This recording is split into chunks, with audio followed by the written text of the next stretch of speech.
नमस्कार दोस्तों, study with Mohit YouTube channel पर आप सभी का स्वागत है। मैं विपुल दुबे आप लोगों को मैथ की क्लास स्टार्ट करूंगा और एक वीडियो मेरा आ चुका है जो कि मल्टीप्लाई में कैलकुलेशन का वीडियो है। उसी वीडियो को आगे बढ़ाते हुए हम लोग आगे के स्टेप सीखेंगे। अब देखिए, इसके बाद हम लोग मल्टीप्लाई करना सीखेंगे। जैसे 12 में अगर हमको मल्टीप्लाई करना है 14 का, 12 में हमको 14 का मल्टीप्लाई करना है तो 12 और 14 के बीच में कौन सा नंबर आता है? 12 और 14 के बीच में कौन सा नंबर आता है? 13 आता है। और 13 इससे कितना कम है? 13 इससे कितना ज्यादा है? 1 ज्यादा है। और इससे कितना कम है? 1 कम है। तो हम लोग क्या करेंगे? 13 का स्क्वायर करेंगे। 13 का क्या करेंगे? स्क्वायर करेंगे और इसी के स्क्वायर में से 1 माइनस कर देंगे। क्यों? क्योंकि 1 यहाँ क्या है? ज्यादा है और 1 यहाँ क्या है? कम है। तो 13 का स्क्वायर कितना होता है? 169 माइनस 1 इज इक्वल टू 168। यही आंसर हो जाएगा। इतनी बात क्लियर है?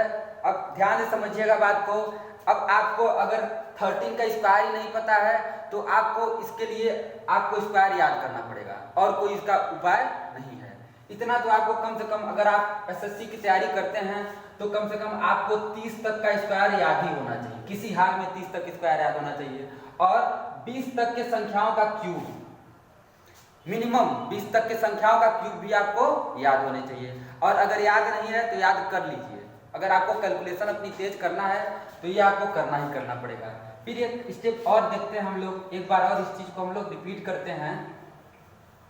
जैसे कि एक संख्या हम और लेते हैं, साथ साथ आप लोग भी कॉपी पे करते रहेंगे। इसका रेगुलर आप लोग प्रैक्टिस करेंगे। अगर आप लोगों को खुद स्पीड बनानी है तो ऐसे ही अपने तरफ से नंबर लिख के डेली आप लोग इसका प्रैक्टिस करेंगे। फॉर एग्जाम्पल, अगर मैं लेता हूं 15 मल्टीप्लाई बाई 17, आप लोग बताओ 15 और 17 के बीच में कौन सा नंबर आता है?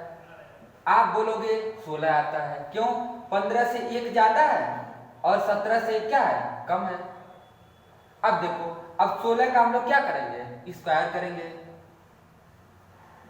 और 16 के स्क्वायर में से ही इसी 1 के स्क्वायर को क्या कर देंगे? माइनस कर देंगे। बात समझते रहिएगा। 16 का स्क्वायर कितना होता है? 256। अब स्क्वायर नहीं याद है तब यही रुक जाइए। स्क्वायर याद है तो तुरंत कर लीजिए। -1 ये हो जाएगा आपका 255। ऐसे ही एक एग्जाम्पल अगर हम और लें, एक एग्जाम्पल के द्वारा अगर हम इस चीज को और समझें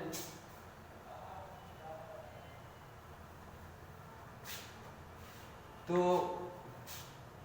18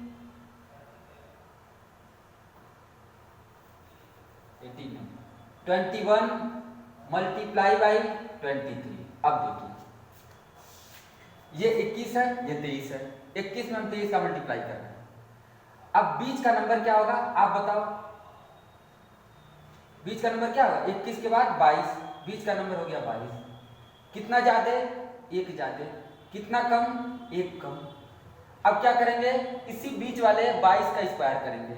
इसी बीच वाले 22 का हम लोग क्या करेंगे? स्क्वायर करेंगे। अब इसी 1 के स्क्वायर को हम लोग कर देंगे माइनस।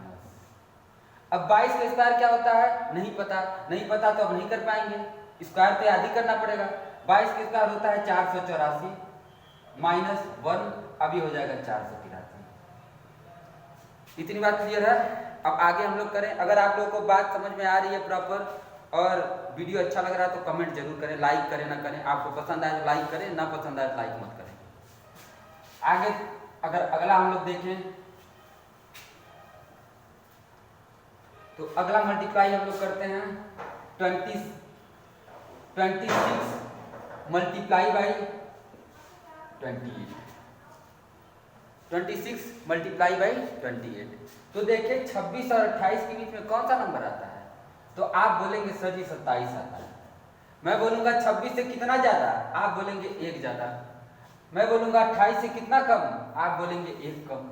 मैं कहूंगा 27 का कर दो स्क्वायर तुरंत और इसी 1 के स्क्वायर को कर दो माइनस।